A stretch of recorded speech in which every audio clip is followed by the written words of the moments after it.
毛毛啊，我知道你除咗編劇之外咧，你都有做演員㗎。咁你做演員除咗擔心演技之外，你仲會擔心啲乜嘢啊？哇，咁當然係服裝造型啦。我都係啊！喺咁多服裝設計師之中，被稱為鐵三角張淑平、葉錦添、吳寶玲女士，佢哋三個嘅風格截然不同，有極大嘅創造力。Bobo 姐係以唯美天馬行空見稱嘅。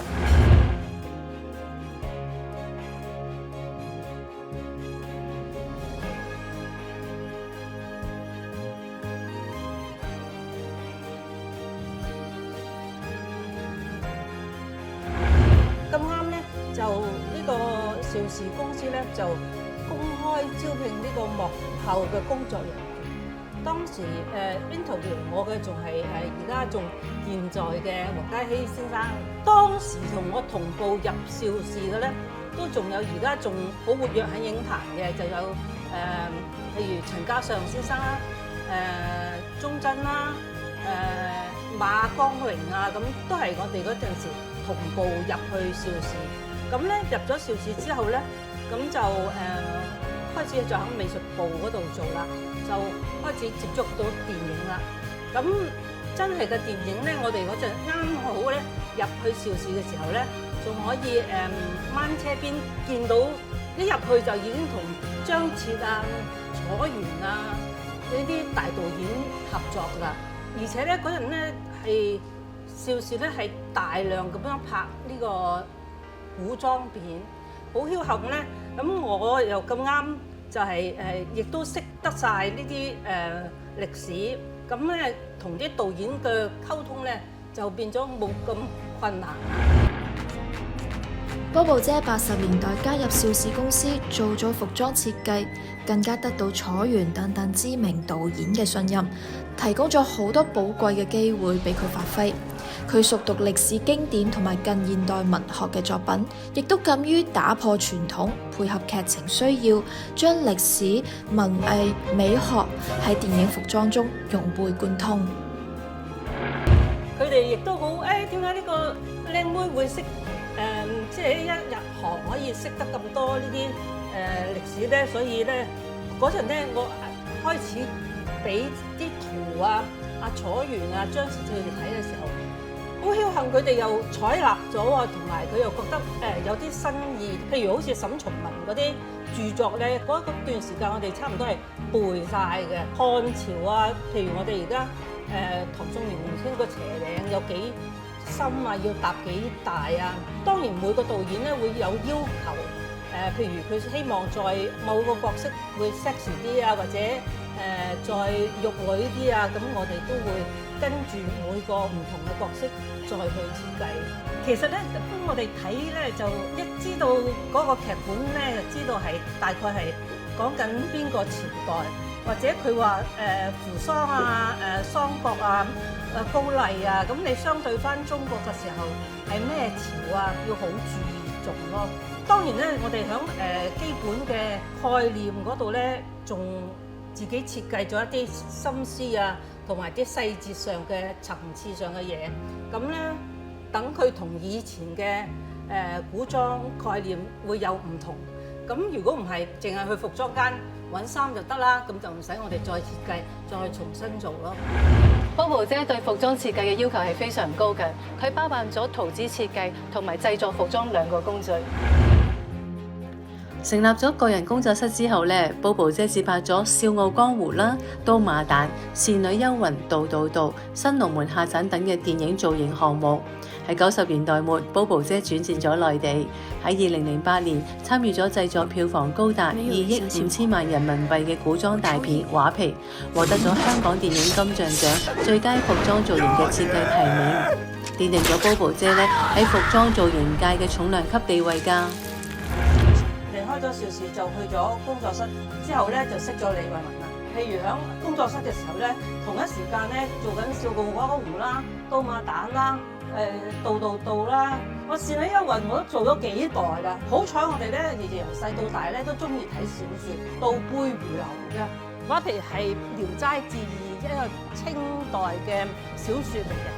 咁咧就其實呢個畫皮嘅朝代咧，應該就設定喺明末清初嘅時候，但係咧導演咧就會話我想我呢個畫皮設定喺漢代咁樣，咁你咪要跟住佢個思緒一走咗去漢代，我就去咗漢代，大家就係將呢個資訊拋出嚟，睇下你接納我定我接納你，用佢哋融合喺你個景裏邊。Bobo 姐熟讀劇本，佢根據拍攝嘅需求，不停咁樣調整服裝嘅。佢首先喺腦海入邊想像個人物嘅形象啦，跟住咧根據個人物嘅特色啦，不停為人物添加新嘅靈魂㗎。佢呢種認真嘅態度咧，令到佢同越嚟越多當紅嘅明星合作，喺兩岸三地咧越嚟越出名啊！咁我哋嗰陣時，除咗同佢哋着好衫、做好咗個造型之外咧，咁我哋仲要畫好圖，要取得呢個導演嘅信任，要肯話覺得呢個圖幾啱我哋嗰個劇本，咁然之後再最近嗰個角色由圖變一件真嘅衫，到去真係周迅着起咗喺身上邊，再行 catwalk 咁，大家再走一次片，大家睇下佢到底到時當時嘅拖尾啊，或者個袖啊點樣揈啊，係最好睇。因為可能咧呢個關係咧，亦都幫我帶我去睇劇本，唔使人哋解釋咁多，自己都已經有畫面。一睇嗰個文字咧，自己個腦嗰度就出咗一個畫面。我有我嘅張無忌，我有我嘅陳家樂。頭先講到畫皮嘅非凡成就，要多得呢套戲嘅製片商之一太吉影業嘅總裁南海沙玲女士嘅遠見。咁佢一早睇到魔幻電影喺市場上面嘅潛力，咁畫皮咧成功咗之後咧，佢即刻翻拍《倩女幽魂》，再度打造票房神話。佢同電影嘅緣分就由佢嘅先生著名電影製片人藍天鴻講起。夫妻二人喺上個世紀90年代嚟到香港，喺唔同嘅國際影展之中，更加感覺到香港電影市場嘅廣闊前景。91年我嚟香港之後咧，又開始同我先生去參加嗰個出邊嘅市場咯。咁美國影展啊，或者法國康城啊，或者係嗰時有米蘭嘅MIFID 啊，我同我先生去嗰時，我都係一個白紙一樣啦。咁開始去學點樣去睇市場啊，變咗落去接觸咗啲客之後，我先知話，咦，點解咁多客都想要功夫片嘅？咁動作呢個電影有好多啲都唔去到市場噶嘛，都係香港呢邊就變咗，我同我先生又開始話攞香港電影或者係台灣電影過嚟做發行嘅。喺70年代初，藍生憑住佢豐富嘅演藝同發行經驗，喺台灣創立咗太吉影業。藍太加入太吉2年之後，公司總部擴充移師到香港，同時都插手籌備海外嘅發行工作。咁喺藍太心目中，有咩題材先至可以吸引到海外嘅觀眾呢？我先生即係教我點樣去做製作啊，點樣去做發行啊，接觸啲行業啊，變咗我都係慢慢91年開始，我覺得我希望過嚟香港呢邊發展，因為公司都有個太吉好耐㗎啦嘛，就變咗香港太吉就嗰陣時我過嚟加入呢間公司就開始攞啲片過去發展咯。喺藍生嘅支持同埋幫助之下，藍太越嚟越熟悉海外發行，而太吉咧亦都根據市場改變發行嘅模式，由一開始以東南亞市場為主，攞咗訂金之後再開拍，跟住邁向英文國家。到咗後來咧，佢哋慢慢買世界各地唔同嘅版權啦，跟住咧配以唔同嘅語言嘅配音，咁樣就可以豐富香港嘅電影市場啦。我先生俾我好大嘅空間去自己去點樣去揾客啊，或者係做啲製作啊，學點樣去做製片人啦，同埋睇邊套戲係值唔值得投啦，咁我哋去由嗰個睇市場先，睇 market 先。通常咧，我入嚟之後咧，先知話呢套戲會唔會買到第一，即係 A 區啦，即係我哋東南亞先啦。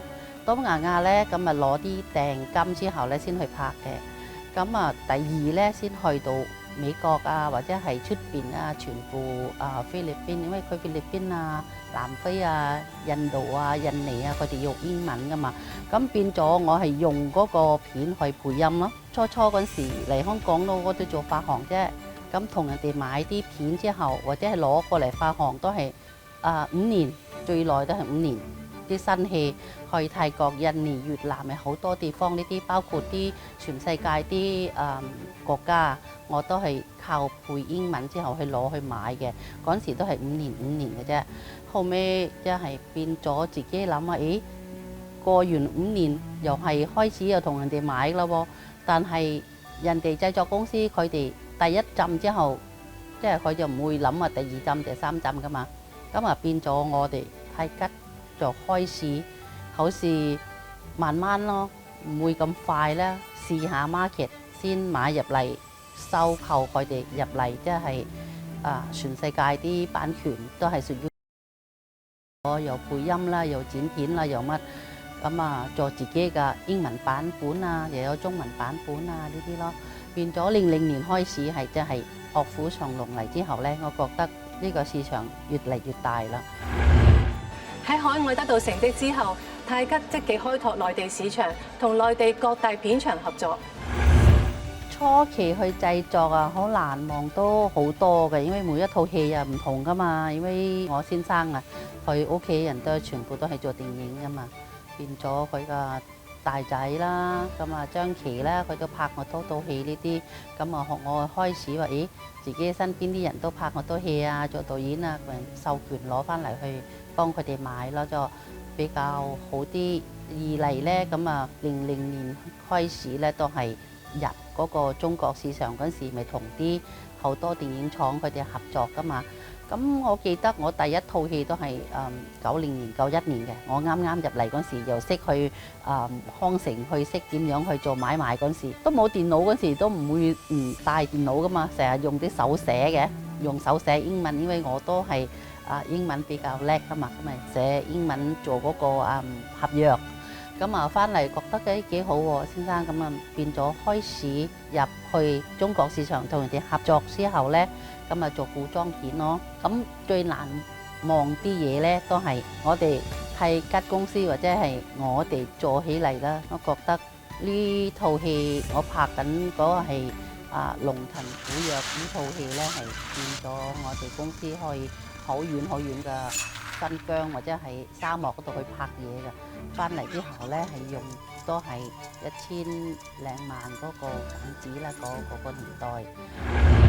哇！呢套戲你有拍㗎？係啊，我記得當時咧，我哋係要去新疆烏魯木齊，仲要坐車大概係18個鐘頭先至去到我哋拍攝嘅地點度嘅。咁嗰度係叫富車喺天山。咁當時拍嘅時候咧，就天氣好凍啦，但係要做好多武打嘅動作，同埋因為係比較高嘅地方，咁所以空氣唔係咁多，咁變咗咧，我哋打嘅時候咧，個呼吸都比較冇咁順暢咯。好辛苦啊！唔辛苦都係辛苦嘅，但係就好開心咯，因為有咁好嘅成績。最難忘就係我係買俾美國公司收之後咧，就變咗1000萬美金咯。咁啊，真係最難忘嘅啲嘢，變咗我都諗唔到個市場去咁大。變咗嗰陣時，我又開始話用呢個錢攞翻嚟去買其他戲噶啦嘛。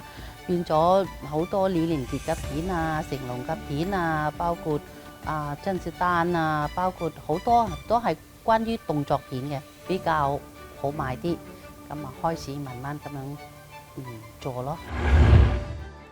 藍太從事電影發行已經超過30年㗎啦，發行數目亦都超過1000套。太吉亦都成為咗香港最大嘅電影版權庫，佢擁有強大嘅海外發行網絡，客戶亦都遍及全球㗎。咁多年嚟，太吉亦都一直致力於打造國際電影版權嘅交易中心，希望促進電影產業嘅交流合作。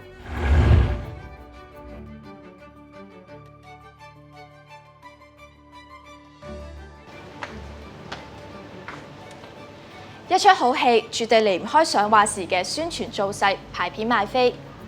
跟住落嚟，不如我哋有請香港戲院商會前副理事長崔顯威先生講下佢同戲院之間嘅不解之緣。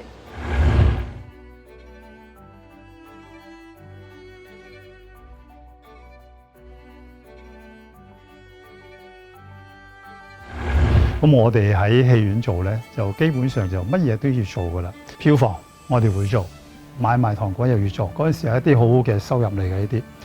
有機房啊，機房我哋有百厭又上去玩下啊。我哋嗰陣時有自己嘅畫房啊，我哋又走去即係畫廣告牌啊，要自己掛畫。嗰陣時唔會即係外判俾人㗎，冚唪唥都係自己做嘅呢啲啊。咁啊，甚至乎我哋有個試片室。啊！珠江嗰陣時候個試片室，我哋自己嗰陣時係揀片嘅，咁咪自己放、自己睇、自己決定一啲片。咁所以即係嗰陣時嘅戲院同而家咧係有啲唔同嘅。賣糖賣飛，搜集大位，得閒去下畫房，得閒去下機房，甚至乎幫手整下宣傳牌。崔生話佢喺珠江戲院練出18般武藝。佢仲講，而家嘅電影發行同埋運作同以前好唔一樣。以前嘅院線咧，包括港產片也好，西片也好，啊，係有啲獨立嘅。譬如話西片嗰陣時咧，就係即係香港一間、九龍一間，啊，係簽某一啲發行公司，或者係即係美國嘅8大公司，港九各一間，叫龍頭戲院，啊，另一啲艇仔戲院。所謂艇仔戲院咧，就係冇黐住邊一條主嘅龍頭戲院嘅啊，有咩片啱啦，我就做啊。可能龍頭戲院就係有部片咧，可能做1個月嘅，咁但係艇仔戲院你做唔到噶嘛啊，咁你要自己揾片啦啊。咁我嗰時其中一個工作咧，就係要揾呢啲咁嘅二輪片。嗰陣時咧，二輪片係有得做嘅啊。咁同埋咧，我哋揾咗片之後咧，我哋要自己走去發廣告。啊！喺報紙嗰時主要都係報紙廣告嘅啫。咁嗰陣時即係個試片量咧都好大嘅啊。香港電影全盛時期，總共有超過130間戲院，座位有13萬個，真係做到區區有戲院啦。雖然而家好多已經光榮結業或者轉咗迷你戲院，不過始終係香港電影歷史上邊非常重要嘅一頁。地區性嘅戲院咧啊，我哋要揾好多嘅片啊。我哋嗰陣時叫攝期嘅啊，咁啊港產片又咁啊，咁啊西片亦都係好似我頭先咁講啦啊，好多㗎啦已經係啊，譬如海運、能港島區一間京都，或者係華盛頓啊，能東方啊，普慶可能能明珠啊，即係類似呢啲咁樣嘅院線咧，就喺嗰陣時咁樣出現嘅。咁嗰陣時咧，我哋叫呢啲叫院線，譬如話海運嘅，我哋叫海運線啊。普慶叫做普慶線，華盛頓叫做華盛頓線啊，類似呢啲咁樣啊。港產片亦都係啦啊，有湘南線、有嘉禾線、有邵氏線，院線嘅形成就咁樣啦啊。而家睇戲院場次好簡單，上網就可以㗎啦。由上午10點到下午10點都有，但係以前睇戲院場次就好唔一樣啦。而家大家去戲院睇戲係一種好 casual 休閒嘅活動，但係嗰陣時咧去戲院係有儀式感㗎。着西裝打呔，大家都着得靚靚咁樣去戲院欣賞電影。大家可能好關心啊，即係以前嗰啲場次係點樣嘅？嗰陣時咧就12點半咧就唔係正場㗎噃啊，係做一啲排一啲粵語片嘅啊，即係2輪嘅粵語片。嗰陣時嘅正場咧係只係得3場嘅啫。邊3場咧？就2點半、7點半、9點半。係呢3場，12點半為之早場，5點半叫做公餘場。呢個咧就係即係70年代初嘅慣性排片，即係放映時間啊。咁嗰時仲有喎，去戲院高檔嘅喎。我哋戲院咧就打晒啲牌出嚟，依理不整就恕不招待。戲院嗰啲帶位員啊，一身好整理嘅衣服啊。嗰條褲咧有晒啲邊啊，一定要着住啲皮鞋啊！咁所以咧，即係去到戲院嘅時候咧，係一種享受嚟嘅。嗰陣時嘅午夜場咧係一啲試水溫嘅場次，係一啲優先放映嘅，尤其是港產片啊。港產片嘅午夜場咧撲飛嘅，大家啊。若果你嗰部片唔係好口碑嘅時候咧，戲院受災嘅啊。點樣受災咧？可能真係會有人蓋爛燈嘅。唔該，O1516啊。係。唔該晒。而家買飛上網就可以，但係以前買飛咧必須嚟到戲院，跟住職員咧會喺座位同埋戲飛度畫上記號。而家保留呢一個傳統，寶石戲院仲有㗎，亦都好多香港電影人嚟到呢度取景。仲有講一樣嘢，以前嘅買飛咧，大家都知道係用 pen 紙，即係 sitting plan 手畫飛。而家嗰啲冚唪唥電腦，我哋嗰陣時咧，一間戲院啊，1000幾座位，你唔係咁多預售嘅，好多時都係即場嚟嘅啊！即場嚟啦，譬如我係2點半咁樣啦，我就點半鐘開票房，3點鐘閂票房，即係呢個大家都係咁樣行規嚟㗎啦。喺個半鐘頭之內，你要賣1000多嘅座位，得唔得？我相信而家咁樣嘅電腦售票咧，一定唔得。但係我哋嗰陣時可以嘅，我哋好多方法。嗰陣時買飛咧，我自己有做過買飛啊嘛，啊搶錢㗎。如果觀眾一篤落去，我哋就即係首先攞咗，譬如100蚊啊，我哋又攞咗張100蚊，擲住喺嗰個戲票啊，戲票即係一沓嘅啊，擲住喺戲票嗰度。邊一個篤咗落去咧，我哋就即刻畫㗎啦，冇回頭㗎。俾你諗唔多啊，冇得諗㗎啊！如果你再諗啊，我點搞啊？啊，同埋若果真係有啲大戲院咧，你真係賣唔到，自己估計到㗎嘛啊！嗰場旺嘅，我哋要劏啊，劏座位表嚟賣。有啲咧就係呢個窗口，有啲係嗰個窗口啊。咁所以嗰陣時咧係好有趣嘅。劇照、服裝、放映、發行，香港嘅電影繁榮，全賴一班電影從業員辛勤嘅付出。下一集我哋會關注更多幕後英雄，了解佢哋喺聲畫等唔同領域嘅心得同埋成就。來吧，來吧，來吧，我是電影人。